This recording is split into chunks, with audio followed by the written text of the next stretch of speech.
La saison 4 est présentée par Groupe Humanova, engagé à transformer les parcours professionnels et les milieux de travail en plaçant la santé organisationnelle au cœur de chaque démarche.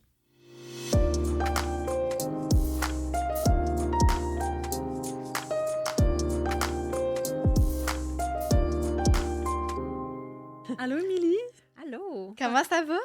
Ça va tellement bien. Merci beaucoup de me recevoir aujourd'hui. Merci à toi d'être sur le podcast aujourd'hui. Oui, c'est vraiment apprécié. Puis je pense que ça va être un sujet très intéressant qu'on... Ben, en fait, je pense que c'est toi qui nous as approchés en plus, peut-être pour venir parler du sujet. Fait que je pense que peut-être qu'on n'y aurait pas pensé instinctivement. Fait qu'on apprécie vraiment que tu sois là puis que tu aies pris l'initiative de nous écrire parce que je pense que c'est très nécessaire de discuter de ce qu'on va parler aujourd'hui. Là, parce qu'il y a plus de liens qu'on pense, je pense, avec la santé psychologique aussi là, des immigrants étrangers. Donc, exact. on est vraiment contente que tu nous aies contactés. Oui.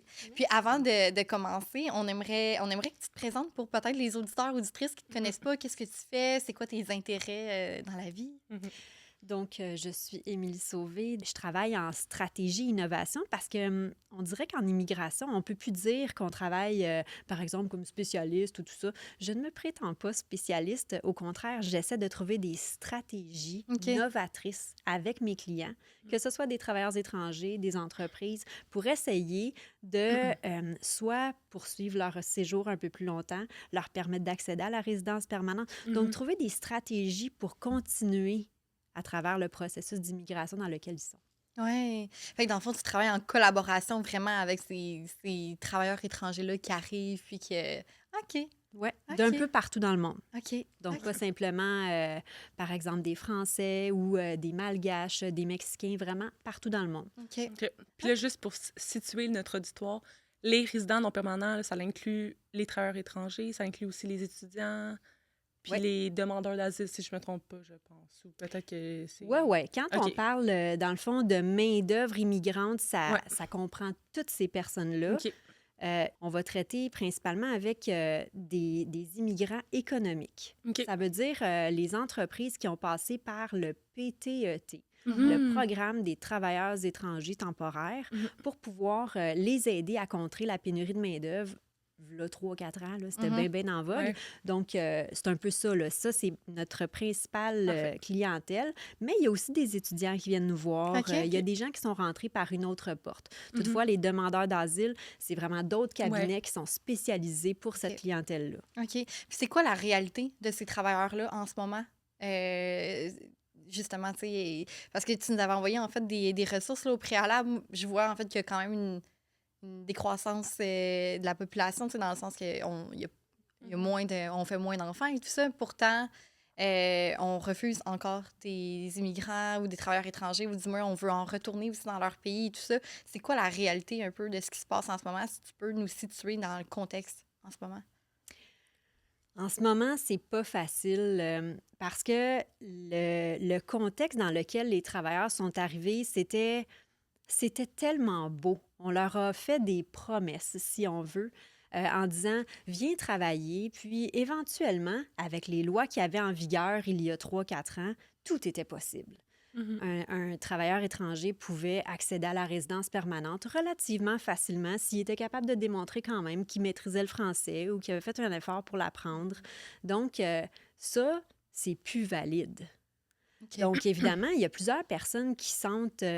par exemple, qui se sont fait mentir, qui se sont fait avoir.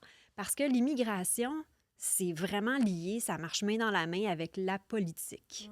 Donc là, au fur et à mesure qu'on a des électeurs qui votent pour tel parti, qu'on a des nouveaux chefs, bien là, les lois changent. Et depuis 1 an, la réalité, c'est que les lois sont malheureusement très restrictives. Puis c'est normal, là. Je ne suis pas là pour critiquer les lois. C'est vrai qu'on manque d'infrastructures. Il y a trop d'étudiants issus de l'immigration pour nos écoles. Il y a trop de personnes pour notre système de santé. Il n'y a plus assez de logements dans certaines régions. Le taux de chômage est vraiment très, très élevé. Donc, on arrête l'immigration. Et là, ça, c'est tous les programmes qui sont touchés. Parce que, définitivement, il y a eu de l'abus.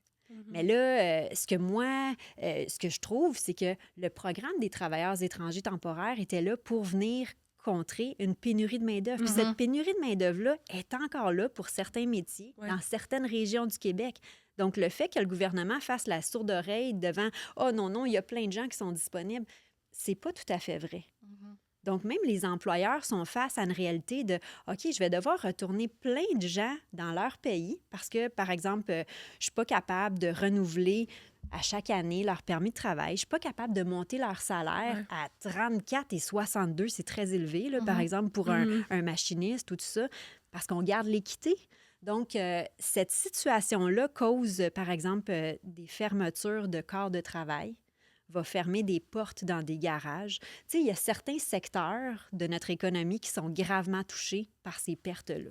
OK. OK. Mais il se passe quoi avec ces travailleurs-là? Ou est-ce que les entreprises sont obligées de devoir renvoyer, par exemple, ces travailleurs étrangers-là? Tu sais, il y a les lois et tout ça, mais ils ont-tu quand même un mot à dire si le besoin est là? Y a-t-il des solutions différentes peut-être que devoir les renvoyer dans leur pays, comme?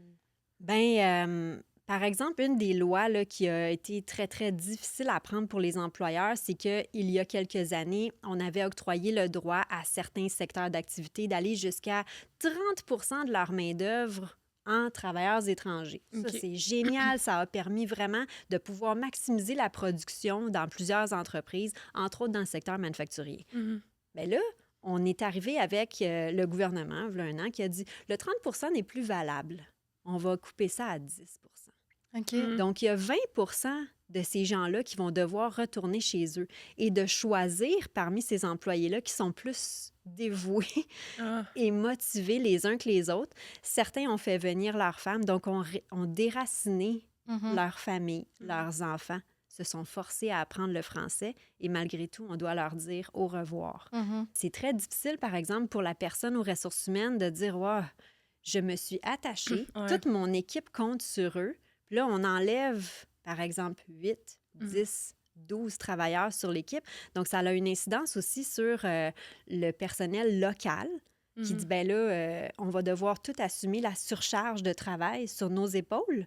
À partir de telle date, on va avoir tant d'employés de moins.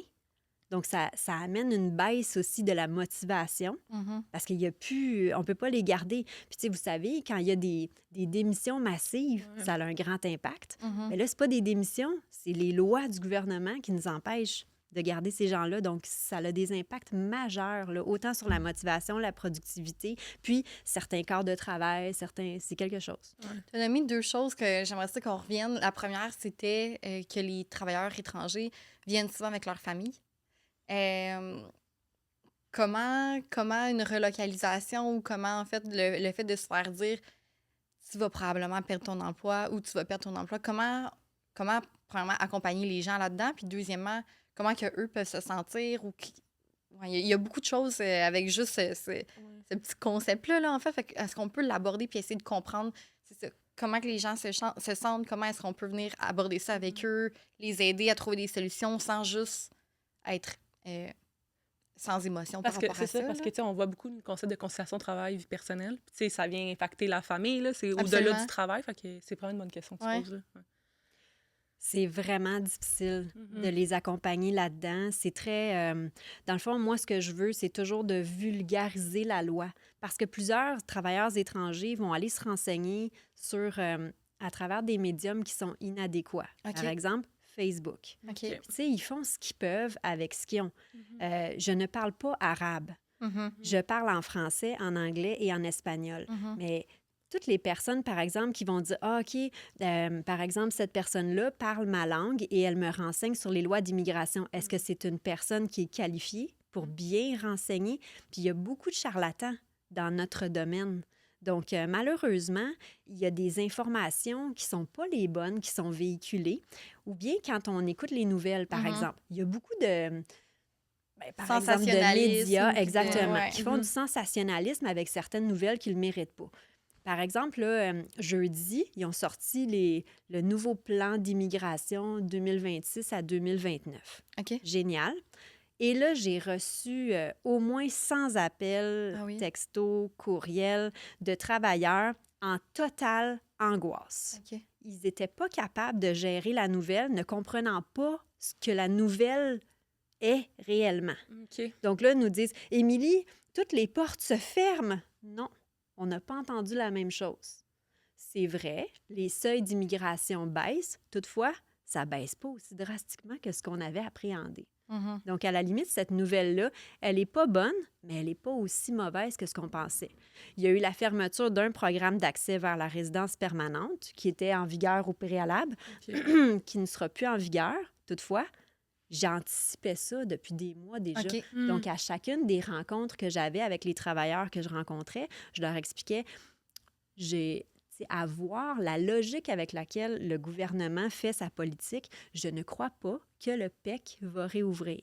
OK. Tu te prépares parce que tu connais aussi ton domaine, c'est comme Ouais, t'as pas le choix Ouais. d'anticiper ça un T'anticipes. peu. Ouais. Exactement. Donc, à toutes les RH que j'ai rencontrées depuis les derniers mois, on anticipait cette Exact. décision-là. Donc, est-ce que les nouvelles qui sont sorties jeudi ont été catastrophiques pour moi? Non. OK. Toutefois, j'ai vu l'anxiété Ouais. monter Ouais. vraiment sur le terrain. Là. Mhm. Puis j'imagine aussi que tout est une question d'expérience personnelle. Tu sais, comme tu dis, peut-être des travailleurs étrangers qui vont communiquer dans leur propre langue avec d'autres travailleurs étrangers parce que, ben, sentiment d'appartenance. Puis Ouais. aussi, c'est ça, c'est le fun de pouvoir être informé dans sa propre langue. Mais tout est, j'imagine, une question d'expérience personnelle aussi. Oui, il y a des lois, mais tu sais, j'imagine que c'est beaucoup plus complexe que juste blanc ou noir aussi. Fait que, Mhm. ouais, c'est ça. Oui, puis il faut que tu te renseignes à la bonne place pour savoir. Il y a beaucoup de consultants ou d'avocats qui vont répondre, par exemple, à une question. Par exemple, je vais te poser la question, puis-je renouveler mon permis de travail dans les conditions actuelles? Et la réponse, c'est non. OK. Je réponds pas ce type de réponse-là parce que non, mais. OK. Donc, par exemple, ton permis de travail expire telle date. Donc, au sein de cette entreprise-là, malheureusement, ce ne sera pas possible. Ta directrice des ressources humaines te l'a bien expliqué. Toutefois, ta directrice des ressources humaines souhaite t'aider à poursuivre ton séjour au Canada. Donc, on pourrait trouver une autre entreprise qui souhaiterait t'embaucher. Donc, aussi, il y aurait peut-être possibilité que tu obtiennes une promotion au sein de l'entreprise. Je vais en parler avec ta directrice des ressources humaines. Ou bien, donc, il y a plein d'options. Est-ce que, par exemple, ton conjoint ou ta conjointe travaille dans un poste où ce serait possible d'obtenir un permis fermé par le biais duquel, toi, tu pourrais obtenir un permis ouvert? Mhm. Donc, il y a multiples options qui s'offrent, puis c'est important de poser les questions. Ouais. Donc, c'est pas juste une réponse, tu sais, Mhm. une question fermée, une réponse fermée, c'est laisse-moi te poser davantage de questions pour comprendre la situation. OK. Mais ça reste que l'employeur ou la personne qui est en ressources humaines doit savoir c'est quoi les autres options disponibles, j'imagine, pour son travailleur. Fait que c'est aussi, je pense, est-ce que c'est aussi la responsabilité des RH de savoir quelles sont les options possibles? Je pense pas que ce soit la responsabilité des RH, étant donné que ça change si souvent. OK. Mhm. Tu sais, il faut vraiment, je pense, à la limite, là, si tu me demandais quelles sont les qualités qu'il faut avoir pour travailler en immigration, La il faut être curiosité. curieux. Ouais, c'est ça. Ouais, tu sais, si t'es pas curieux, puis à la limite, si t'es pas passionné par ton domaine, tu sais, moi, avant de m'en venir, là, le matin, je me lève, puis je regarde les lois. C'est Mhm. n'importe quoi. Non, mais à quel point je suis curieuse, Ouais. puis à quel point je veux savoir ce qui se passe, puis quel impact ça peut avoir concrètement sur le terrain, que ce soit pour les RH ou bien pour les travailleurs étrangers, pour les conjoints-conjointes, pour les enfants. Tu sais, donc, c'est un peu ça, là. OK. Mais c'est la responsabilité de qui, dans ce cas-là, de prendre en charge un peu ces employés-là À travers ces lois-là. à qui travers sont les lois? Est-ce que c'est obligatoires. d'être accompagné, finalement, par des professionnels qui sont spécialisés Mhm. là-dedans, finalement? Définitivement, OK. oui. La réponse, c'est oui. OK. Oui. OK. Je ne pense pas que les personnes au RH peuvent ou doivent absolument tout maîtriser ouais. en immigration. C'est trop complexe, puis elles vont en échapper. Il n'y a pas assez de temps dans une semaine pour rester à l'affût de tout ce qui peut se passer, Mhm. surtout à la vitesse que ça change là, Ouais. présentement. Mais d'être bien accompagné, c'est ça qu'il faut faire, là, Mhm. définitivement. Toutefois, depuis un an, les nouvelles sont tellement négatives, je vous le dis, il y a Mhm. plein de monde qui ont quitté le domaine de l'immigration. OK. OK. Tu sais, on parle d'enjeux psychosociaux, là, Oui. c'est à l'ère du temps. Oui. Bien, sachez que c'est difficile pour les ressources humaines d'accompagner des travailleurs qui ne peuvent pas renouveler leur permis de travail. C'est difficile pour les travailleurs étrangers, mais c'est également difficile pour les professionnels en immigration parce que c'est difficile d'annoncer des mauvaises nouvelles continuellement. C'est difficile de dealer avec des refus, par exemple, qui ne sont pas nécessairement bien expliqués. Il n'y a pas de raison valable. On dirait que toutes les raisons sont bonnes pour refuser désormais un dossier.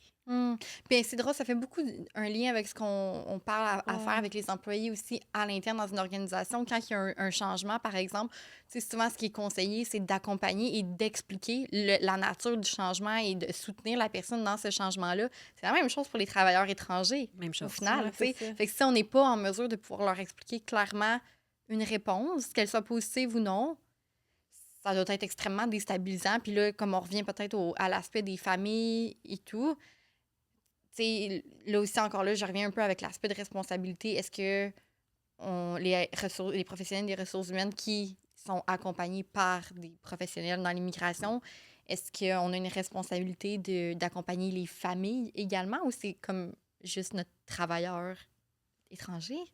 C'est une super belle question que tu me poses parce que j'ai des personnes en ressources humaines parmi mes clients qui font tout ça et prennent cette charge-là sur leurs épaules et c'est lourd, croyez-moi, d'accompagner, par exemple, une famille dans l'inscription de l'enfant à l'école. Là, le travailleur reçoit une lettre, réinscrire à chaque année, le service de garde, la garderie. J'ai pas de garderie, madame. On va regarder au niveau du milieu familial. Ils sont pas nécessairement affichés aux mêmes places. Je vais t'expliquer comment ça fonctionne. C'est beaucoup. Il y a plein d'entreprises et d'organismes qui peuvent aider à ce niveau-là dans toutes les régions du Québec. Là. OK. Mais c'est sûr que les services commencent à s'amenuire puisque Ouais. les immigrants aussi diminuent. Mhm. Donc, il y a de moins en moins de subventions pour ces organismes-là. OK. OK. Puis- Vas-y, Dans le excuse-moi. fond, moi, finis ta parenthèse si jamais, parce que moi, c'est une autre question. C'est correct, Correct? vas-y. OK, je voulais revenir sur le programme tantôt que tu as mentionné, qui est sorti pour 2026-2029, je pense. Oui. C'est quoi les grands changements, en fait, qui sont apparus dans ce programme-là? Parce que, tu mentionnais qu'il y a comme une centaine de personnes qui t'ont contacté, qui étaient anxieux, angoissés. Donc, je voulais savoir qu'est-ce qui les fait, en fait, angoissés par rapport à ces changements-là. Bien, c'est sûr ils ont baissé la quantité de personnes qui vont pouvoir, par exemple, soit renouveler leur permis de travail ou accéder à la résidence permanente. Ça, c'est une chose. OK. Mais ils ont également fermé un programme, donc le programme d'expérience québécoise, qui est un programme d'accès à la résidence permanente. Ce programme-là, il était déjà fermé depuis plusieurs mois. OK. Mais on attendait la réouverture du programme le 30 novembre avec grande hâte parce que le seul programme au Québec qui est d'accès à la résidence permanente, c'est comme une loterie de la résidence permanente. OK. Donc, je vous explique, c'est Ouais. un grand bassin de travailleurs qui sont qualifiés à différents niveaux. Et puis là, on comptabilise des points.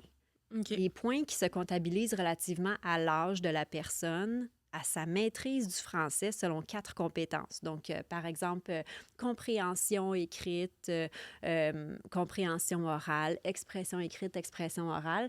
Puis là, on les études, un paquet de points. Et là, on cumule ça, on envoie ça dans le bassin et on attend d'être pigé. On connaît pas la durée. Ça peut prendre 2 ans avant que tu sois pigé, ça peut prendre 2 mois. OK. Personne ne le sait. C'est une pige, c'est pas une. Tu sais, parce qu'il a l'air C'est d'avoir au des hasard, critères. dans le Fait comme... Il y a dans le fond, la raison pour laquelle tu serais pigé, c'est que le gouvernement, ici et maintenant, aurait décidé que des garagistes, des mécaniciens, on en a besoin, OK. qui parlent un français impeccable, que ce soit écrit et Mhm. également parlé. Donc, là, c'est là qu'ils vont aller piger OK. ces gens-là. Ils vont dire, j'ouvre 200 places de mécaniciens. OK. OK. Puis là, ces mécaniciens-là vont recevoir une invitation à poursuivre le processus. OK. Au Québec, c'est comme ça que ça fonctionne. OK. Donc, pendant ce temps, étant donné que c'est très difficile, on n'a pas beaucoup de visibilité sur ce qui s'en vient, puis jusqu'à maintenant, les piges ont été faites pour des profils ultra qualifiés, là, avec des postes très, très hauts. Est-ce que tu as des exemples de postes hauts? Ben, environ, je te dirais que la plupart des travailleurs avec lesquels on fait affaire, c'est des gens qui travaillent dans des usines, qui OK. ont en général un DEP comme scolarité. OK. On travaille avec des gens dans le milieu de la soudure, tu sais, dans le secteur manufacturier, des électromécaniciens, des mécaniciens, tout ça. Donc, ces gens-là... Pas plus manuel? Oui, OK. exactement. Puis c'est des gens pour lesquels, au Québec, nos écoles ne produisent pas assez OK. Ouais. de travailleurs. Ouais. Donc, bon, ces gens-là, les meilleurs des meilleurs des meilleurs, vont cumuler en moyenne 450 à 500 points. OK. Pour le moment, les piges ont été faites autour de 700 points. Oh, OK. OK. Donc, imaginez-vous le découragement, Ouais. le stress de Ouais. ces gens-là qui essaient de trouver une autre façon d'accéder à la résidence permanente. Leurs employeurs les aiment, Ouais. comptent sur eux, Mm. puis les trouvent ultra professionnels, sont satisfaits de leurs prestations de travail, mais ces gens-là sont en train de chercher d'autres options vers la résidence permanente. Par exemple, l'entrée express. Dans les autres provinces, on cherche à franciser OK. les autres provinces. OK. Donc, c'est beaucoup plus, je ne veux pas dire facile, ce serait un trop gros terme, Mhm. Ouais. mais c'est beaucoup plus accessible. Accessible, ouais. Ouais. Toutefois, qu'est-ce qu'ils vont faire rendus là-bas? Là, il n'y a pas nécessairement une vraie communauté francophone. Mhm. Tu arrives, tu fais tes courses, c'est en anglais que ça se passe. Tu n'es pas réellement bilingue, tu es francophone. Mhm. Mhm. Est-ce que tu vas t'épanouir, par exemple, en Ontario ou au Manitoba, à parler uniquement en français dans une communauté anglophone? Ça va être d'autres défis. Tu n'as pas nécessairement un job assuré là-bas non plus. Ton employeur est au Québec. Donc, il y a plein de situations de ce type-là qui surviennent. Mhm. Là, les employeurs, peut-être, vont perdre leurs employés qui vont vouloir rester au Canada parce que les lois sont ainsi. Ouais. Puis, de ce que je comprends aussi, c'est que c'est-tu fait exprès que ce soit inatteignable? Tu sais, exemple, les hauts scores ou comme y a-tu quand même. Ouais, c'est ça. Je sais pas, c'est-tu fait exprès que ce soit si haut puis si difficile à atteindre? Pour le moment, ça l'est, d'après moi, OK. parce que, évidemment, on a voulu restreindre l'accès à la résidence permanente au Québec, étant donné nos infrastructures qui sont plus capables de fournir à la demande, là. Mhm. Mais je pense qu'il y a une espèce de milieu qui va revenir. OK. Et il y a beaucoup, beaucoup d'associations présentement qui font une pression sur le gouvernement au sujet des secteurs, par exemple, manufacturiers. Il y a plein d'assauts qui sont ensemble maintenant, qui écrivent des lettres, qui se présentent à différentes assemblées pour être capables de promouvoir le fait que sur le plancher, on a besoin de nos travailleurs Mhm. étrangers. Ouais, clairement. Ouais. Puis en parlant de ça, dans le fond, tu sais, on parle beaucoup du fait qu'ils vont peut-être partir, mais là, quand ça va bien puis qu'il y a une intégration, tu sais, toi, tu vois ça comment, l'intégration réussie d'un travailleur étranger? L'intégration réussie d'un travailleur étranger, ça se décrit d'une façon différente dans différentes entreprises, puis ça va différemment aussi selon la culture de la Mhm. personne. Je pense que quand c'est réussi, ces personnes-là sont incluses dans l'équipe et se sentent... C'est vraiment pareil comme localement. Tu sais, Oui. moi, je me sens bien dans mon équipe de travail parce que je me sens valorisée par mes pairs. Je sens que je fais une différence puis que mes pairs me font ressentir la différence que je fais. Je suis acceptée. On me taquine aussi, on fait des blagues. Donc, j'ai un attachement qui est outre le travail, qui va vraiment même me toucher au niveau du cœur. Même si je suis un mécanicien, même si je suis un machiniste, on me taquine, je mange avec les gens. J'ai appris le français et mes collègues aussi ont appris un peu ma langue. Il y a beaucoup qui se passe à travers la communication, évidemment, vous le savez. Ouais. Donc, ça, c'est une intégration qui est réussie. Même quand, par exemple, le conjoint ou la conjointe du travailleur étranger s'établit, puis que ça se passe bien, que les enfants sont ici, que ça se passe bien, parce qu'il y a tout un clash de valeurs parfois avec certaines cultures. Madame Émilie, mon enfant se fait, par exemple, intimider à l'école, je vais prendre congé. Non. Donne-lui les armes demain matin quand il partira à l'école. Explique-lui comment réagir à ça. Puis quand je dis donne-lui les armes mentales pour être capable de bien comprendre la dynamique qu'il vit avec les autres amis puis se défendre sans utiliser ses points, d'aller en parler avec un professionnel dans son école, de ne pas avoir honte de ça. C'est correct. Je pense qu'il y a peu d'étudiants de nos jours qui sont à l'école sans avoir connu l'intimidation, malheureusement. Donc, c'est un peu ça, c'est d'en parler, d'être à l'aise avec ça. Donc, une intégration qui est réussie, ça comporte plein de choses qui incluent également la vie personnelle, à mon avis. Oui, mais les deux sont indissociables, Ouais, là, à c'est mon ça. sens. Là. Mais j'avais une question aussi. Est-ce que, parce qu'on a publié récemment un épisode avec Chloé Frélon sur l'équité, diversité et inclusion. Donc, ce que j'entends, c'est beaucoup en lien avec l'inclusion aussi de ces gens-là. Puis je sens que, tu sais, là, on parle de travailleurs étrangers, mais même au Québec, on a encore du travail à faire. Fait que comment... là, il y a des... Tu as nommé des super belles choses pour une intégration qui réussit, mais quand même, y a-t-il des choses qu'il faut rester vigilant ou qu'on pourrait faire davantage pour faciliter l'intégration, l'inclusion de ces gens-là dans les entreprises? Oui. Je trouve qu'il y a beaucoup de formations qui sont données en EDI dans les entreprises pour favoriser une meilleure intégration des travailleurs étrangers. Toutefois, les travailleurs étrangers, eux, on les attend, on croise les bras, puis eux ne reçoivent pas cette formation-là. Eux peuvent être exposés à des situations qu'ils ne connaissent pas.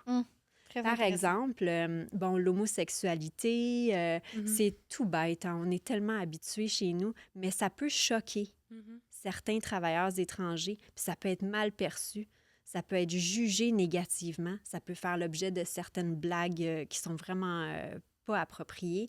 Donc, c'est de part et d'autre que les formations en EDI doivent OK. absolument voir le jour, puis même être un rappel. Donc, ces travailleurs-là doivent être inclus dans ces formations-là, puis je trouve que ça manque énormément. Absolument, mais je trouve ça super intéressant parce que moi, c'est la première fois qu'on dirait que je le vois de cet angle-là.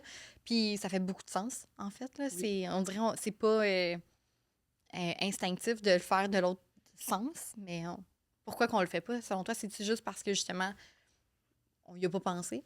Puis, Oui, je pense qu'on parle du Québec avec nos belles valeurs. Je pense que les employeurs se veulent bienveillants, parlent de ça, mais il y a toute une formation à avoir en EDI, là, de dire ton gestionnaire sera une femme. Ce qui veut dire X, Y, Z. Par exemple, tu as un collègue, puis tu sais, au Québec, on ne va pas nommer que ton collègue est homosexuel. Ouais. On va le vivre, mais ça prend une formation pour justement ne pas le mettre de côté, ne pas l'exclure, cette personne-là, parce qu'on ressent, peu importe ce qu'on peut ressentir quand on vient d'une autre culture. Fait que je pense que c'est pas nécessairement abordé pour diverses raisons. C'est dire, j'ai mis assez de temps sur mes travailleurs étrangers puis sur leur intégration. Puis c'est là que, quand tu me dis, est-ce que c'est la job des RH d'intégrer aussi leur famille? Je ne sais pas où me positionner par rapport à ça, parce que si la RH ne faisait pas ça puis qu'elle faisait davantage des formations à l'interne sur l'entreprise avec les formations des travailleurs étrangers en EDI, ben elle aurait son temps. Mais il y a aussi l'aspect de la langue. Donc, si la directrice des ressources humaines ou le directeur des ressources humaines ne maîtrise pas, par exemple, l'espagnol ou le catalan, ou peu importe, le malagasy, ben on va avoir de la difficulté à communiquer. Donc, la compréhension est peut-être à 70 % de ce qu'on veut vraiment verbaliser puis faire comprendre. Puis, est-ce qu'il y a des ressources ou des outils que tu pourrais partager pour les professionnels RH qui veulent bien intégrer, par exemple, un travailleur étranger? Oui, je pense qu'il y a vraiment, encore là, plusieurs organismes à but non lucratif et dont la CNSST qui peut se déplacer en entreprise puis faire ces formations-là qui sont... je ne veux pas dire bidirectionnelles, mais vous comprenez ce que je veux dire, qui vont toucher également les travailleurs étrangers à travers cette réalité-là. Parce que c'est... Je pense qu'il faut se renseigner, là, évidemment, là, à savoir où. Ma réponse est floue, peut-être, c'est parce que je travaille à travers tout le Canada. Donc, la réponse que je pourrais te donner par rapport à Montréal, par rapport à Québec, est différente de celle qui se retrouve à Rouen. Là. Mais autant un professionnel en ressources humaines qu'un travailleur étranger pourrait, par exemple, t'écrire pour demander une ressource par rapport à un accompagnement quelconque ou peu importe la province dans laquelle que la personne est, c'est ça? Tout à fait, oui. Peu importe les besoins, les travailleurs étrangers peuvent me contacter et me contactent souvent là, pour, par exemple, qu'est-ce que je fais? Ma compréhension, c'est que je suis dans un processus, j'ai démarré un processus de résidence permanente. Donc, je n'ai pas besoin de renouveler mon permis de travail. Oh non! OK. Tu dois renouveler ton permis de travail. Tu as une mauvaise compréhension. Puis là, tu es allé dire ça à la personne qui est gestionnaire des ressources humaines à ton entreprise. Mets-moi en contact avec elle, que je rétablisse les faits. Donc, parfois, les gestionnaires des ressources humaines font trop confiance à ce que les travailleurs leur disent comme information qui est erronée, malheureusement. Tout ça... de la grosse désinformation qui est amplifiée. Donc, ça prend réellement un accompagnement. Là, pour, d'où l'importance d'être curieux, comme que tu mentionnais tantôt, puis de suivre les lois et les changements. Oui. Ben, premièrement, petite parenthèse que j'ai envie de dire. Je t'écoute parler, puis je suis comme, mon Dieu, qu'on a besoin de ressources comme toi. Non, mais sincèrement, je te sens vraiment passionnée, puis curieuse, comme on le mentionne depuis tantôt. Fait que, premièrement, je voulais juste Chapeau. refléter ça. Ouais, parce que je le sens vraiment. Fait que pour toutes les personnes qui nous écoutent, qui sont peut-être justement des travailleurs étrangers et tout, n'hésitez pas à contacter Émilie. Mais je reviens peut-être un petit peu en arrière ou peu importe. Moi, je veux savoir, en fait, quelle est la richesse ou l'aspect positif aussi d'accueillir ces gens-là dans nos entreprises. Parce qu'on parle beaucoup de comme des difficultés rencontrées et tout ça, puis peut-être qu'on pourrait y revenir aussi. Mais quand même, ils ont quelque chose à nous apporter aussi, ces personnes-là. Fait que je veux qu'on puisse en parler puis qu'on puisse refléter là-dessus. Ouais. Je pense que ça vient de l'essence de pourquoi je me sens aussi passionnée de ce domaine-là. À travers les yeux de ces travailleurs-là, puis là, je parle même pas de la job. Okay? C'est sûr qu'ils font un travail incroyable, ils sont bons, puis ils sont appréciés pour leur performance, puis la qualité de leur travail. Mais outre ça, ils nous font voir notre cher Québec qu'on critique souvent à travers des yeux tout neufs. Des yeux qui apprécient, qui valorisent ce qu'on a, qui sont capables de nommer les différentes forces que le Québec a, puis qu'on ne voit plus, nous, à travers notre vision tronquée de gens qui vivent dans un luxe incroyable sans même s'en apercevoir. Donc, dire « Wow, mon employeur me permet de faire de l'overtime ». Alors qu'un un employé local à côté va demander un 35 heures semaine plutôt qu'un 40. C'est là où on met toutes les choses en perspective relativement à cette autre vision-là. Je suis tellement reconnaissant, j'ai la chance de faire des heures supplémentaires. Ça, cette dynamique-là, cette reconnaissance-là, puis cette valorisation-là du travail, elle vient apporter énormément aux entreprises. Ouais. C'est parce que ça teinte aussi toute la façon dont les Québécois vont voir le travail puis dire « Hey, c'est fun, ça, je suis entourée de gens qui aiment travailler. » Ils mettent leur musique, là. Vous irez à votre garage changer les pneus, là. C'est fun, là. Moi, je suis allée puis j'ai vu plein de travailleurs étrangers avec de la grosse musique salsa qui était dans le tapis, là. J'aimais vraiment, vraiment ça. Puis j'imagine qu'il y a la contagion émotionnelle positive aussi sur les autres employés qui travaillent avec ces gens-là. Là, c'est sûr. Tu sais, c'est drôle d'être capable de dire il fait 18 degrés, il fait très froid, j'ai mis un gros coton ouaté plus un manteau pour travailler. Puis là, les locaux qui le regardent en disant ben il fait pas froid, là. Attends, dans 2 semaines. Tu vas rire pour vrai. C'est pas connu nos hivers. C'est de se taquiner comme ça, c'est d'être capable d'en rire, c'est d'être capable de créer de l'humour à travers parfois une communication qui est un peu différente. On parle pas le même français, on s'entend. Même à travers la francisation, c'est tellement riche d'apprendre, de voir quelqu'un cheminer, être capable soudainement de conjuguer ses verbes à différents temps, d'être capable de sacrer comme un Québécois. Non, mais ça fait partie de notre beau folklore. Des fois, je rencontre des travailleurs, puis quand je les entends dire « ben là », bravo! C'est bien intégré. Dans le fond, ça me faisait penser, est-ce qu'il y a des mythes que tu voudrais déconstruire par rapport à qu'est-ce que tu pourrais entendre sur le travail? Leur intégration. Ouais, leur intégration. Ouais. Par exemple, c'est difficile de communiquer avec eux. Ils parlent juste en espagnol. Ils apprennent vraiment rapidement aussi le français quand on leur parle en français. Ah, mes gestionnaires vont devoir apprendre une autre langue pour être capables de communiquer avec eux. Pas du tout. Je connais plein de travailleurs qui ne parlaient pas un mot puis qu'on leur a uniquement parlé en français. D'ailleurs, c'est ces entreprises-là qui ont le plus grand succès. Parce qu'elles ne se sont pas adaptées aux travailleurs, elles ont laissé le travailleur s'adapter. Puis là, c'est à force de répéter en français. Vous savez, en espagnol, par exemple, on va dire « un motor », un moteur. Je pense que ça prend pas... Ouais, je comprends. Ouais. Donc, c'est un peu ça, c'est d'être capable de se comprendre, d'être capable de s'adapter ensemble tout doucement. Puis, donc, il y a beaucoup, beaucoup de mythes relativement au fait que ça va être difficile, ça va être vraiment, vraiment plus compliqué qu'un travailleur qui est local. Alors que, dites-vous, eux autres, ils viennent ici, ils ont tout quitté pour travailler.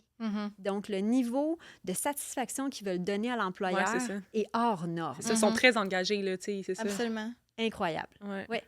Il y a un mythe aussi par rapport au fait que, bon, je signe un permis fermé, j'ai un contrat de travail avec l'employé, ça dure 3 ans et là, je peux rien faire. C'est pas vrai. Il y a personne qui signe avec son sang.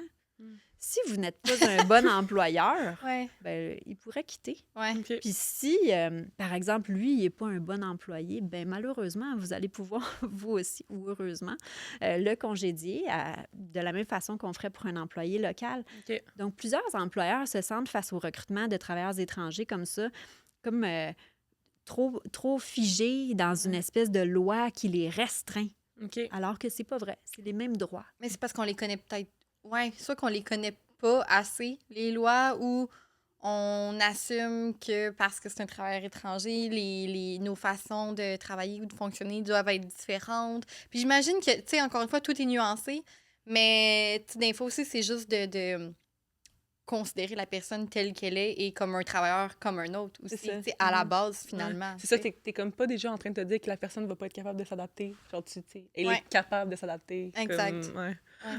Moi, la raison pour laquelle je vous avais écrit à la base, c'est que, bon, vous êtes RH Podcast, vous parlez de RH, puis je Oui. trouve qu'à chacun des podcasts que vous faites, moi, j'entends ça à travers mon profil d'immigration. Ben oui. Donc, des fois, on parle, par exemple, puis tu sais, je cours les événements RH, je suis curieuse de nature et j'aime en savoir plus. Qu'est-ce qui se passe sur le marché? Qu'est-ce qui, présentement, touche nos RH? Donc, par exemple, on parle, discrimination. Il ne faut pas faire de discrimination relativement au CV qu'on reçoive le CV d'une personne ayant un nom qui vient d'ailleurs ou d'une personne qui vient d'ici. Parfait, c'est bon, j'aime le concept, c'est excellent, on fait la même chose. On reçoit une personne, puis là, soudainement, on s'aperçoit, oh, cette personne-là a besoin d'un permis de travail fermé pour pouvoir travailler chez moi. Venez pas me dire que vous n'allez pas discriminer cette personne-là parce que le processus d'immigration va prendre plusieurs mois, va être coûteux, que ce soit en frais d'immigration auprès du gouvernement, ainsi qu'en frais d'immigration par rapport aux professionnels que vous allez embaucher pour faire le processus. Donc, à compétence égale, vous allez embaucher une personne qui vient d'ici ou qui a un permis de travail ouvert qui lui permet de commencer immédiatement. Donc, on parle de discrimination, c'est là où je trouve que l'immigration n'est pas considérée. Il y a un paquet de personnes qui ont un permis fermé, qui souhaitent le cacher sur leur CV. OK. Là, ce que j'essaie de promouvoir comme action, c'est soyez donc transparent. Je comprends que ça puisse vous fermer quelques portes, arriver avec un problème, mais arriver aussi avec une solution. Mhm. Essayez de vous promener avec ma carte d'affaires. Parce que j'ai l'impression aussi que, tu sais, on en parle beaucoup, nous, dans nos épisodes, mais tu sais, les RH sont surchargés aussi. Puis parfois, cette surcharge-là, ça fait en sorte que, comme ils vont essayer d'enlever j'imagine, les tâches un peu pas dans leur priorité. Oui. Puis peut-être que amener cette solution-là, ça fait en sorte que, je trouve que c'est une belle piste de solution, dans le fond, qu'un travailleur étranger peut amener pour dire, hey, oui, j'ai un permis fermé, mais j'ai quelqu'un qui peut m'aider dans le processus. Puis vous, ça va rien changer à votre. Absolument. Ouais. Exact. Puis, tu sais, même quand on signe, par exemple, un permis fermé à une personne pendant 3 ans, les chances sont que cette personne-là va faire ces 3 ans. Mhm. Elle est reconnaissante, elle est vraiment heureuse de le faire. Quand est-ce que vous pouvez dire ça d'une personne locale? Alors que ce travailleur-là, qui a un emploi avec un permis fermé, ne regardera même pas ailleurs. N'a pas nécessairement un réseau qui lui permet de recevoir des offres comme ça, va être heureux de pouvoir être loyal envers son employeur pour pouvoir éventuellement faire application à la résidence permanente. Donc, ça, c'est comme si, je comprends, il y a des frais qui sont inhérents à l'embauche de cette personne-là. Toutefois, quand est-ce qu'on a cette espèce de garantie-là à un employé local? Voyons donc, pensez aux agences de placement locales. Là. Ça coûte quoi, 25 pour embaucher quelqu'un. Là, on ne parle pas de 20-25 du salaire. Là. On parle d'un frais de, par exemple, 1 500 $ de frais gouvernementaux pour embaucher un travailleur étranger temporaire. Le processus là, au fédéral et au provincial coûte à peu près 1 500 $. Puis, les frais pour le professionnel que vous allez embaucher pour faire la démarche. Là. Donc, ce n'est pas nécessairement des frais exorbitants. Puis, à mon avis, ça mérite d'être considéré. Quand on a le potentiel, là, au sein de notre équipe, par exemple, parce qu'il y a des ratios à prendre en considération, ici et ça, mais je pense que c'est important d'y réfléchir. Est-ce que, justement, la garantie de, par exemple, un 3 ans, est-ce qu'à l'inverse, ça peut être quelque chose qui freine même les professionnels RH à embaucher dans le sens où, sur papier, la personne, elle est peut-être super compétente, mais d'un coup que ça fait pas, ils ont-ils comme un sentiment d'être pris avec une personne qui a pas les compétences? Fait que est-ce que, oui, c'est d'un côté positif, c'est vrai que je l'entends, c'est excellent. Puis d'un autre côté, est-ce que ça peut être un frein pour certaines personnes, puis plutôt que de se laisser justement prouver le contraire, que la personne est bonne ou comme... Ouais, je sais pas si tu l'entends des fois ou... Absolument, je l'entends tout le temps. OK. Qu'est-ce que je vais faire si ça ne fonctionne pas? OK. Et d'ailleurs, on parle d'équité dans les processus Mhm. de sélection. Bien, les travailleurs étrangers sont souvent soumis à de plus en plus de tests dans OK. leur processus de sélection parce qu'on ne veut pas se tromper. On Mm. ne peut pas se OK. tromper. Donc, par exemple, un mécanicien va faire un 8 heures sans être rémunéré pour qu'on puisse voir, évaluer sa performance. OK. Mais est-ce que c'est légal Ouais. ici au Québec? C'est une entrevue de longue durée. OK. Donc, oui, c'est légal. OK. C'est un processus d'entrevue qui est peut-être différent, mais tu sais, quand on parle d'équité, Mm. tu sais, Ouais. Ouais. dans les RH, c'est ultra important. Puis des fois, ça vient me chercher. Ouais, je Là, comprends. parce que pour garder un travailleur étranger, par exemple, sur l'île de Montréal, il faut désormais le payer 34,62 pour renouveler son permis de travail. Ça commence à être bien élevé. Tout là, tu sais. domaine confondu? Tout domaine confondu sur l'île de Montréal, c'est comme ça. OK. OK. Donc, par exemple, le mécanicien, on va dire, OK, je vais le monter à 34,62, mais tous mes autres mécaniciens dans l'équipe, il y en a que ça fait 10 puis 15 ans qui font ce travail-là, sont payés 32,18. Mm. Ouf. Tu fais Ouais. quoi Là, avec moi, ça? je suis pas à l'aise. Ouais, je comprends. Puis le gouvernement, c'est pas bon, là, parce que ça nous invite à faire fi de l'équité. Mhm. Parce que là, on va aller justifier pourquoi ces employés-là vont être payés 34,62 de façon un peu fausse pour avoir ces travailleurs-là pendant 3 ans de plus. Mm. Donc, on parle de... Tu sais, c'est pour ça que je vous ai écrit, c'est que les RH puis les lois de l'immigration, des fois, ça ne travaille pas main dans la main. Ça vient contrairement... ben, dans le fond, c'est contradictoire. Ouais. Mm. On veut de l'équité, on veut garder nos travailleurs. Qu'est-ce qu'on fait? On brise l'équité. Mhm. Il ne faut pas que ça se sache. Ah, je suis pas à l'aise avec ce type de choses-là, mais j'en vois à tous les jours. Donc, quand tu mentionnes qu'il ne faut pas que ça se sache, tu ne mentionnes pas le salaire. Dans le fond, le salaire va pas être transparent, dans Ouais. le fond. Les gens Il n'y vont a pas pas le savoir. choix d'être transparent parce Il y a- que l'entreprise est tenue de devoir faire des affichages de postes en mentionnant les salaires. Ça crée OK. tellement des mois. Donc, on essaie de faire des affichages d'emploi sur des plateformes qui ne seront pas vues. On croise les doigts que ce ne soit OK. pas vu. C'est vraiment... Certains syndicats même approuvent cette démarche-là dans le but qu'on puisse garder ces employés-là parce que ça va créer une réelle trop grande surcharge de travail si toutefois on ne garde pas ces employés-là. OK. Il y en a qui vont monter tous les salaires, mais imaginez, là, si on monte simplement le salaire des mécaniciens, qu'est-ce qu'on va faire avec la réceptionniste? Qu'est-ce qu'on va faire avec l'aide mécanicien qui, lui, n'a pas été augmenté parce que c'est pas des aides mécaniciens qu'on a recrutés à l'étranger, c'est juste des mécaniciens, c'est juste ceux-là dont on a monté le salaire. J'ai vraiment un grand malaise relativement à Ouais, ça. ça va créer comme injustice, j'ai l'impression. là. Ouais. Ouais, vraiment. Ouais. Ouf, mais c'est super Ouf, complexe, ouais. on dirait, je me dis, parce que Ouais. d'un côté, comme on parle, c'est des gens qui ont beaucoup à apporter, puis justement, ils sont là parce qu'ils veulent travailler, ils sont Oui. engagés. Mais d'un autre côté, ouais, c'est ça. c'est- C'est très touché. Puis tu parlais tu sais, des lois de l'immigration, les professionnels des ressources humaines, j'imagine qu'il doit y avoir les lois du travail aussi. Fait que, tu sais, comment jongler avec Ouais. tout ça, finalement, Ouais. là, c'est... Puis les lois du travail, les lois, par exemple, même en ressources humaines, là, tu sais, on parle du fait que, bon, on ne fait pas de discrimination, puis on ne va pas aller poser des questions personnelles Mhm. à n'importe quel candidat qu'on va rencontrer en entrevue. Bien, en recrutement étranger, tu sais, de personnel qui viennent de l'international, on ne peut pas agir de la même façon. Moi, si j'ai un travailleur devant moi que je dois relocaliser, puis qui a une famille ici qui doit relocaliser avec lui, je dois le savoir. Mm. Puis il y a même certains OK. programmes que je dois m'assurer que la personne que j'ai devant moi, elle a moins de 35 ans. Je dois lui poser la question. Ah, OK. Donc, Ah ouais. c'est même pas... c'est là que je dis, ça fait un peu... c'est un non-sens. Il y a contradiction Mm. entre les lois de l'immigration puis les lois, l'éthique de travail des Mhm. ressources humaines. Donc, il y en a plein qui font partie de l'ordre puis qui, malheureusement, sont contraintes ou contraints de devoir poser ces questions-là puis c'est contre eux-mêmes, mais en même temps, même il y a certains programmes, par exemple de résidence permanente, je vous disais tout à l'heure, les points, bien, dès que tu dépasses 40 ans, tu n'as plus de points relativement à l'âge. OK. Mais ça, c'est grave. là. Attends, dans le fond, ça veut dire que plus tu montes en âge, plus t'es Moins comme... t'as de points. Fait que dans le fond, c'est Moins considéré t'as comme de étant chance négatif? Oui. Puis, Parce que les gens qui sont plus vieux sont moins bons comme travailleurs? Je comprends pas c'est quoi la Non, logique en arrière de... plus t'es vieux, plus tu vas coûter cher en système de santé. Ah! Fait que c'est vu comme étant négatif. C'est perçu comme étant négatif être Oui, vieux. ce qu'on cherche, c'est des payeurs d'impôts. C'est des gens qui vont travailler, qui vont être fiables, qui ne seront pas malades. À partir de 40 ans, tu pourrais faire du cholestérol, tu pourrais avoir un cancer, tu Ouais. pourrais... Donc, c'est fou, mais c'est la façon dont on regarde les profils. Alors que nous, d'un œil d'intégration, qu'est-ce qui est plus facile? C'est de recruter une personne qui a, par exemple, 35-40 ans, qui a vu neiger, là, puis qui prend une décision complètement lucide relativement à une relocalisation dans un autre pays. C'est pas vrai qu'une personne de 25 ans sait dans quoi elle s'embarque.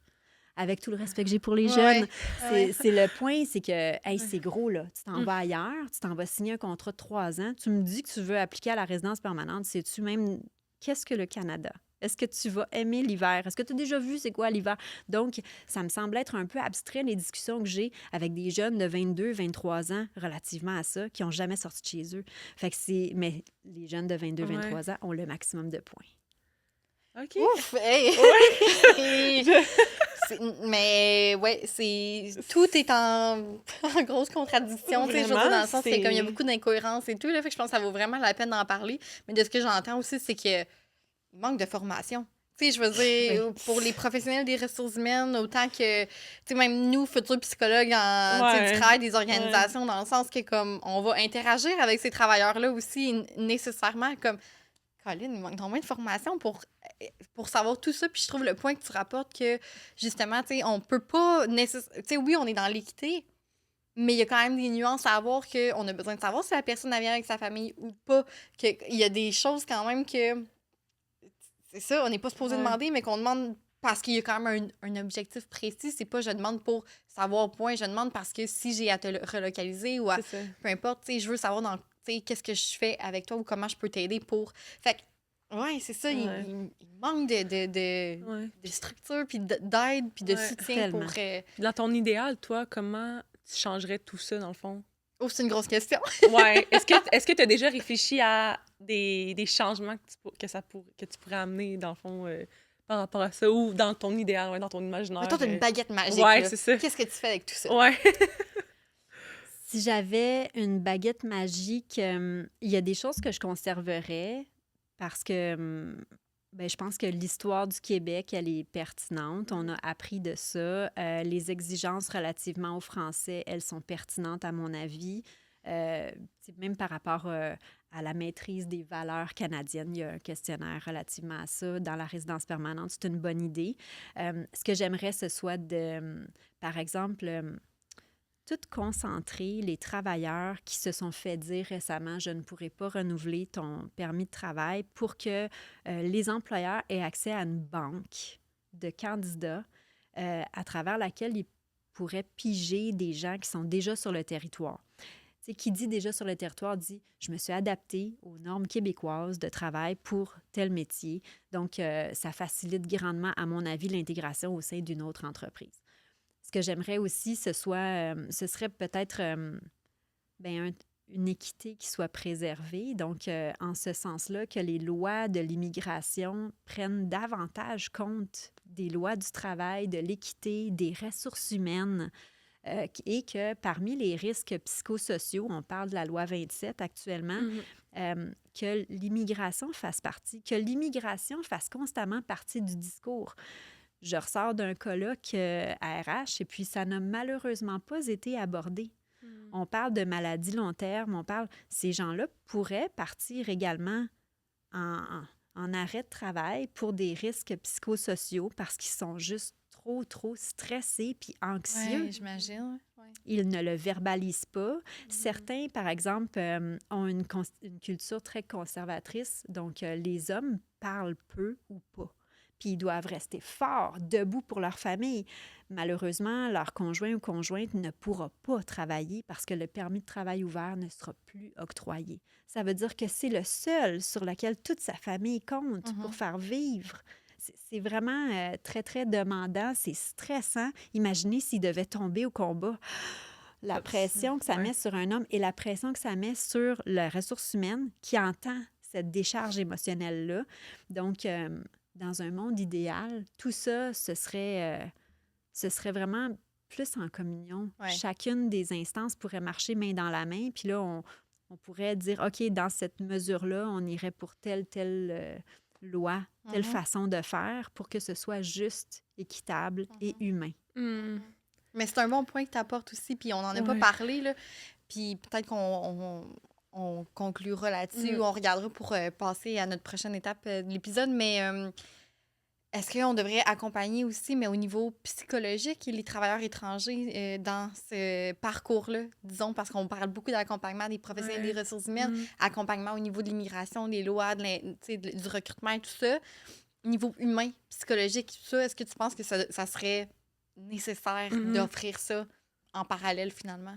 Bien, je pense que c'est déjà offert. OK. Un système, un PAE va être disponible pour les travailleurs étrangers autant que pour OK. les travailleurs locaux. C'est simplement que si, par exemple, je viens du Mexique puis j'ai pas nécessairement bien appris le français, je vais penser que ça s'offre pas à moi. OK. Puis, tu sais, il y a beaucoup de métiers qui sont exercés par des travailleurs étrangers, des métiers manuels. Là, pense-y, j'ai un DEP, j'ai appris la mécanique, donc je suis peut-être moins apte à retourner sur les bancs d'école pour apprendre comment écrire le français. D'ailleurs, peut-être que je maîtrise même pas super bien l'écrit en espagnol. Donc, imagine comment la barre est haute pour que j'apprenne à maîtriser une seconde langue, puis que je la maîtrise bien, autant à l'oral qu'à l'écrit. Aïe, aïe, aïe. Donc, c'est comme si certaines marches me semblent trop hautes pour certains travailleurs de certains secteurs d'activité. OK. Est-ce que tu avais comme un dernier message de fin à nous partager à l'auditoire? Tu sais, Peut-être ajouter quelque chose qu'on n'a Oui, peut-être pas mentionné, oui. que tu trouverais pertinent de nommer. Comme je disais un peu avant l'épisode, moi Pierre, on sait pas ce qu'on sait pas. Fait que je Oui. pense que, tu sais, si tu veux utiliser ce dernier 5 Ouais. minutes-là, peut-être pour comme partager quelque chose qu'on n'a pas discuté encore, Ouais. on te laisse la parole. Écoute, je pense que deux choses. Vas-y. Ça prend vraiment un accompagnement. Ça prend un accompagnement professionnel. Certains vont se prétendre professionnels, donc c'est important de valider aussi. Là, tu sais, tous les consultants réglementants d'immigration ont un numéro pour leur pratique, les avocats spécialisés en droit de l'immigration également. Donc, c'est important de valider. Je fais ça affaire vraiment avec une personne qui sait de quoi elle parle, oui ou non. Deuxièmement, francisation. Il y a de moins en moins de subventions qui sont données malheureusement en francisation, mais j'invite les entreprises à investir. Puis je dis investir parce que ça va revenir, en ce sens que tous les dollars qu'on va investir à franciser notre monde vont permettre éventuellement de pouvoir renouveler les permis de travail. Donc, dans le plan qui est sorti le 26-29, entre autres, il y a la mise sur pied de l'évaluation du français, même pour renouveler un permis de travail. Donc, ça va devenir ultra important.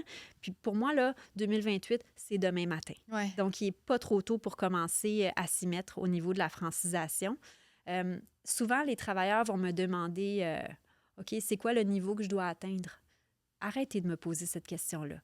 Nivelez vers le haut. Si vous êtes capable d'atteindre le plus haut de l'échelle, ça va être vraiment favorable. Vous allez simplement avoir plus de points. Ouais. Donc, c'est pas « je dois atteindre un niveau 5, j'y suis, super, j'arrête ça ». Non. Ouais. Aller plus haut, plus loin, plus fort, c'est ça qui va différencier, dans le fond, quelqu'un qui s'intègre super bien à quelqu'un qui s'intègre moins bien. Ouais. Plusieurs employeurs font l'erreur de s'adapter, d'apprendre l'espagnol, d'apprendre l'anglais. C'est pas la bonne idée. On n'aide pas personne en faisant ça, en étant trop complaisant. Donc, non, parlons-leur en français, apprenons-leur le français, répétons, prenons le temps de parler plus doucement, d'avoir une meilleure prononciation pour que ce soit plus facile pour eux d'apprendre. Mais c'est vraiment ça que je conseillerais à tout le monde, vraiment, francisation et expert. Hey, wow, hey, c'est merci, vraiment des bons conseils ou Oui, un bon mot Vraiment. pour résumer aussi tout ce qu'on a discuté. Là. Fait que, Vraiment. ouais, merci. Parfait. Merci. Mais on va passer à l'autre étape. L'autre segment. L'autre segment, ouais. Les jeux meilleurs. Est-ce que tu connais ça? Non. Les jeux meilleurs, ben, c'est les jeux que tu vois sur la table. Là. Je suis un peu loin pour prendre... Ouais, OK. C'est des jeux de conversation, des jeux québécois. Dans le fond, pour apprendre à connaître l'humain en arrière du professionnel. Wow! On aime ça On dire les ça comme utilise ça. de cette manière-là. Oui, ouais. exactement. Puis c'est ça, c'est une petite question pour apprendre à te connaître. Donc, Ariane en a présélectionné 5 sur la table. Tu peux en piger une, puis la lire, répondre. puis y répondre, ouais. Ben là, T'es-tu stressée? quasiment, là. Qu'est-ce qui t'inspire à te dépasser? Oh! Oh, j'adore! wow. C'est vraiment la valorisation que je tire de chacune des interventions que je fais. Quand je vois la reconnaissance dans les yeux d'une entreprise ou bien d'un travailleur étranger, là, ça vaut tout l'or du monde. C'est pour ça que je fais ça. Tu sais, puis des fois, je fais des affaires qui sont pas rémunérées là, pour aller chercher ça. Je fais des parties de travailleurs étrangers. Oui, des fois, il y a des activités gratuites. Là. Par exemple, j'ai fait du disco patin. J'ai fait, il y a quelques semaines, il y a un de mes travailleurs que ses filles sont arrivées. On est allé se promener juste pour que je présente ma fille. Elles vont à la même école. Wow! Puis, ben oui, ma petite Marguerite est très impliquée aussi. Dès qu'elle voit des nouveaux à l'école, elle leur dit « Ah, est-ce que ton parent est un travailleur étranger? » Donc, ça, c'est super. Puis savoir que je contribue à l'intégration autant de ces petites doudounes-là que de ces hommes-là qui apprennent à se connaître. Quand je fais des parties, là, c'est vraiment fun parce qu'il y a plein d'entreprises qui se ramassent à la même place, autant les employeurs que les employés, plein de cultures, ça amène de la bouffe, c'est fun. J'étais allée au tam-tam, ma mère était là. C'est ça qui m'amène à me dépasser, c'est les sourires, c'est les merci, Madame Émilie, d'avoir pris le temps de faire cet événement-là, qui était juste pour le plaisir, mais qu'en même temps, on a pu vous poser les questions, de vous prendre dans nos bras. Tu sais, une chance que j'ai pas un chum jaloux. Parce que pour moi, un câlin, là, ça vaut tellement cher. Je les aime profondément, ces gens-là. Ils ont tous mon numéro de cellulaire personnel. Ils peuvent me rejoindre en tout temps. J'en ai aidé qui avaient des accidents de la route, qui étaient malades le 25 décembre, à qui j'ai traduit auprès du personnel de la santé. Donc, je suis impliquée vraiment, vraiment avec le cœur dans l'immigration. Ouais. Vraiment, mais ça se ressent beaucoup. Puis, honnêtement, ces professionnels-là sont extrêmement chanceux de t'avoir. Vraiment. Puis, tu sais, ça va au-delà, justement, du rôle professionnel ou du travail. C'est vraiment... c'est sûr que ça fait la différence dans leur vie, point. C'était vraiment une mission de cœur, je pense. Là. Ouais. Tellement. C'est vraiment très inspirant là, à entendre parler. Absolument. Là, oui. Oui, vraiment. Ben, merci beaucoup, Émilie, pour ta réponse puis pour ton passage sur le podcast. C'était vraiment pertinent. C'est très apprécié. Oui. Merci beaucoup. Merci. Merci à vous autres. Merci d'avoir été des nôtres pour cet épisode. On espère qu'il vous a permis de faire de nouveaux apprentissages ou du moins d'alimenter vos réflexions. Si vous avez aimé l'épisode, n'hésitez pas à nous laisser une note de 5 étoiles sur votre plateforme d'écoute préférée. C'est une bonne façon de soutenir le podcast. Pour découvrir plus de contenu des RH Podcast, suivez-nous sur Facebook, Instagram, LinkedIn et TikTok sous le nom de rh.podcast.